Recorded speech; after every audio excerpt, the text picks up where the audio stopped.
marar badan ayaa waxaa la lahaa gobolka banaadir waa inuu amniga ka shaqeeyaa.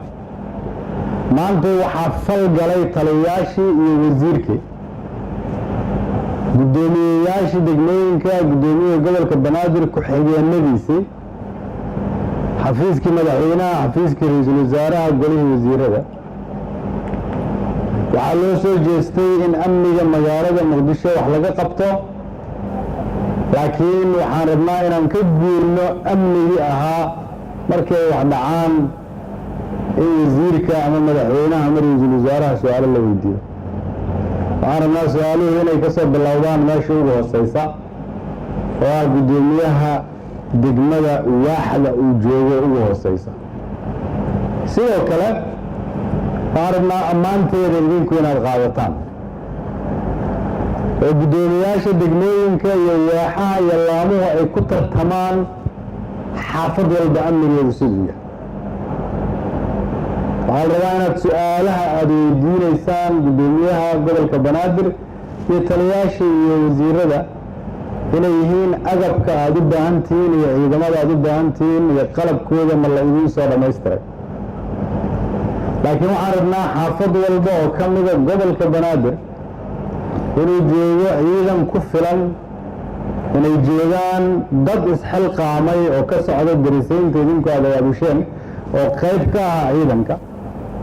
waxaan rabnaa xaafad walba oo gobolka banaadir ka mida haddii qof cusub ay ku soo saawdo in la ogyahay qofkaasi waxa uu yahay, haddaan la ogeyna in xabsi lasoo dhigo. ma rabno waktigay ahaa jirtay in magaaladana cid walba ay iska joogto. qof walba magaaladana way u furan tahay, laakiin waa inaan ognahay xaafad walba qofka joogto qofka ay tahay.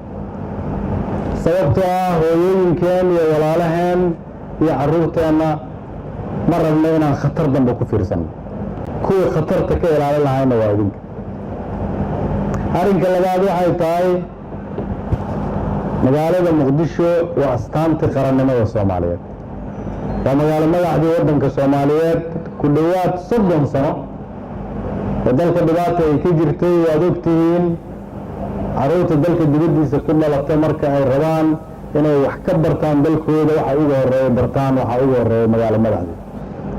magaalo madaxdii sidaas aheed oo idinku aad degantihiin oo carruurtiina ay degan tahay, waalidkiina ay degan yihiin, inaan aqbalno inaan ku fiirsanno sanad walba in dad lagu laayo,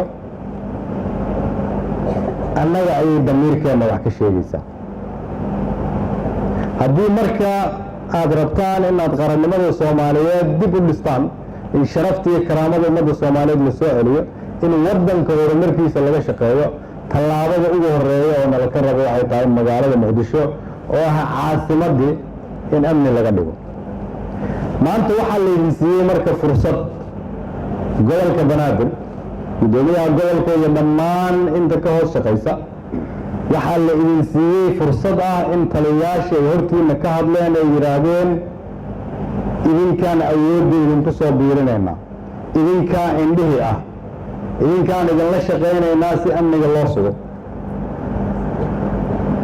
waxaan rabaa mas-uuliyaddaas inaad u qaadataan si dhab ah. amniga lama sugi karo haddii dadka degan degmooyinku aanay u soo istaagin amniga. haddii shacabka iyo dowladda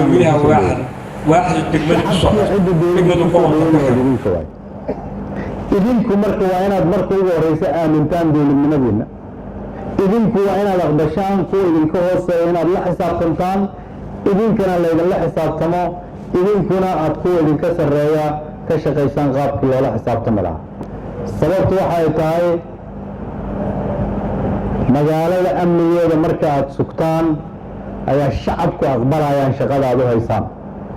haddii laakiin sanad walba ay dadkeenna ku baaba'aan oo maalin walba qofna la ka dilo oo guryaheennii iyo ganacsigeennii la qarxiyo oo adduunyadii ay ka baqdo magaalada muqdisho inay timaado oo sawirka dalkeenna laga bixinayo uu yahay sawir xabad iyo qarax, carruurteenna waxaan uga tagna ma hayno.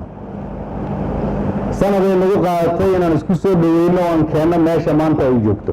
waxaan aaminsanahay oon kulligiin idinkaga mahad celinayaa in maanta aad taagantihiin meeshii ugu wanaagsanayd. laakiin dowladnimadu waxay tahay guddoomiye waaxid ama laameed oo qaatay mas-uuliyad ka dheer kuwa kale. waa xaafadaas abaabushay oo tiri mar dambe ma aqbalayno in dalkeena la dumiyo. waa hooyooyin isu yimid oo yidhi ma aqbalayno shabaab carruurteena leynayo. waa guddoomiye yidhi ma aqbalayo musuq maasuq, ma ka yeelaayo kuwiga hoos shaqeeyo, mana ka yeelaayo guddoomiyaha gobolka banaadir, mana ka yeelaayo ra-iisul wasaaraha iyo madaxweynaha. ha ka sugina dowladnimada cid kale, dowladnimada idinka waaye. 90 maalmood oo aan u qabannay wasiirka iyo inta ka hoos shaqaynaysa iyo guddoomiyaha gobolka banaadir waa 90 maalmood aan ugu talagalnay inaan kula xisaabtanno. shirkan maalintii ugu horreysay aan qabanayno waxaan ku yidhi waxaan u baahanahay in la ii keeno xamar oo amni ah, ama in la ii keeno ciddii mas-uulka ka ah in magaaladii amni noqon weysa. annagu waxaan ballan qaadaynaa wax walbo agab ah ood u baahan tihiin inaan idinkala shaqeyno.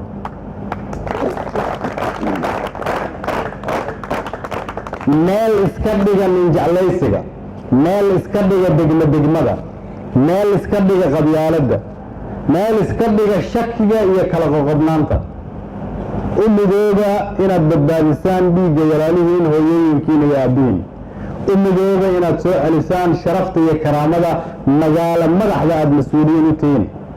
u midooba dunida iyo dadka soomaaliyeedba inaad tustaan soomaaliya way soo noqotay, iftiinkii iyo sharaftii magaalada muqdishona way soo noqotay, amniga magaaladana ilaahay ka sokow idinkaa ka shaqeeya, idinkaa ka mas-uula. waa mahadsantihiin. wasalaamu calaykum.